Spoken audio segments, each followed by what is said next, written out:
Quelle révélation, mais vraiment quelle puissante révélation sommes-nous en train de voir à travers l'épître de Paul aux Galates.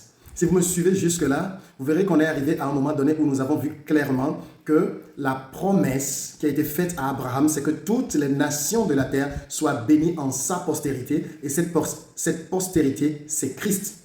Et donc, c'est par la foi, parce qu'Abraham a cru dans la promesse qui lui a été faite, c'est pour cela qu'il a été déclaré juste. Abraham n'avait rien fait, il a juste cru. Je sais que quand vous lisez l'épître de Jacques, vous voyez là-bas qu'il est dit que c'est lorsqu'Abraham a offert son fils Isaac en sacrifice qu'il a été déclaré juste. Mais vous savez, il faut replacer cela dans son contexte. Le fait pour Abraham d'offrir Isaac en sacrifice est un acte d'obéissance. Et vous savez, réellement, si vous êtes né de nouveau, vous allez obéir à Dieu. Parce que vous avez pris Jésus comme Seigneur et Sauveur et vous ne vous appartenez plus. Ainsi donc, vous avez la joie d'être soumis à votre Maître qui est Jésus-Christ. Amen. Mais lorsque nous disons tout cela, lorsque nous montrons que la réalisation de la promesse vient de la foi et non de la loi, est-ce que ça veut dire que la loi est mauvaise? Est-ce que ça veut dire que la loi est contre les promesses de Dieu? L'apôtre Paul va encore y répondre. À partir du verset 21, il dit « La loi est-elle contre les promesses de Dieu ?» Vous savez, l'apôtre Paul est une bénédiction pour la compréhension de la doctrine chrétienne. Et si vous voulez véritablement comprendre la doctrine, penchez-vous sur les écrits de Paul. Vous allez être renversé si le Saint-Esprit vous aide à recevoir la véritable révélation de ce qu'il dit. C'est un homme qui raisonne par argumentation et contre-argumentation.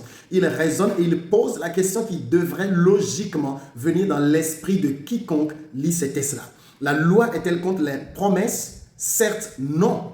S'il avait été donné une loi qui puisse procurer la vie, la justice viendrait réellement de la loi.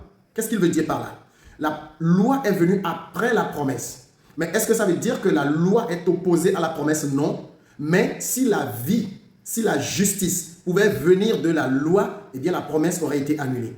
Mais la vie ne vient pas de la loi. C'est ce que lui-même il dit. La justice, si la justice pouvait provenir de la loi, c'est-à-dire si la loi pouvait procurer la vie, la justice viendrait réellement de la loi. La loi ne donne pas la vie.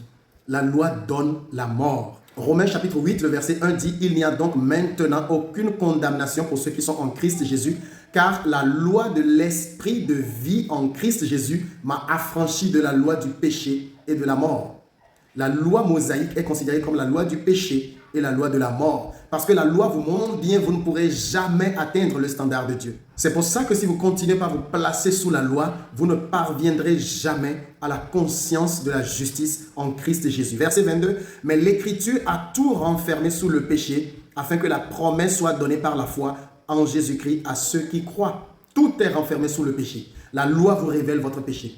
Pour que vous puissiez voir combien vous êtes un échec vis-à-vis de la loi. Combien vous devez vous humilier. En fait, si on applique véritablement la loi, vous ne pouvez pas être orgueilleux. Vous avez échoué vis-à-vis de la loi. Vous qui me regardez maintenant, aussi génial que vous pensez que vous êtes, aussi bon que vous pensez que vous êtes, vous dites peut-être, je suis très bien, je prie beaucoup, je donne bien ma dîme, je fais ceci bien, je donne bien mes offrandes, je participe à ceci. Eh bien, au regard de la loi, vous avez échoué. Parce que si on met la loi devant vous, il y a des domaines dans lesquels vous avez échoué. Et donc l'Écriture a tout renfermé sous le péché afin que, lorsque tout est renfermé sous le péché, nous puissions reconnaître notre besoin de Dieu et que la promesse soit donnée par la foi en Jésus-Christ à ceux qui croient. Il n'y a que ceux qui croient qui reçoivent la promesse de Dieu et non ceux qui pensent être en train de faire quelque chose. Ainsi, à partir du verset 23, il dit « Avant que la foi vienne, nous étions enfermés sous la surveillance de la loi. » La loi est comme un gardien avant que la foi ne vienne. Donc, sous la loi, la foi ne pouvait pas être manifestée. C'était « fais et tu vis ». Or, la foi, c'est « crois et tu vis ». Avant que la foi vienne, nous étions enfermés sous la surveillance de la loi en vue de la foi qui devait être révélée. La loi doit amener tout le monde au bout de lui-même. Tout le monde va se regarder, va se dire « Seigneur, en réalité, je ne peux pas. Je n'y arrive pas. Viens à mon secours. » C'est l'objectif de la loi. La loi vise à vous amener à la fin de vous-même et non à vous rendre imbu de vous-même. Ainsi, verset 24, la loi a été un précepteur pour nous conduire à Christ, afin que nous soyons justifiés par la foi. Comment faut-il encore que je le dise, les amis? J'ai comme l'impression qu'il y a certaines personnes, parce que c'est moi qui le lis, ça les dérange. Mais je ne fais que lire les Écritures et peut-être ma façon de présenter les choses est totalement différente à tout ce que vous entendez jusque-là. Mais moi, je vous montre ce que disent ces écritures-là. Vous savez, je lis et j'explique. Je ne dis pas ma propre pensée.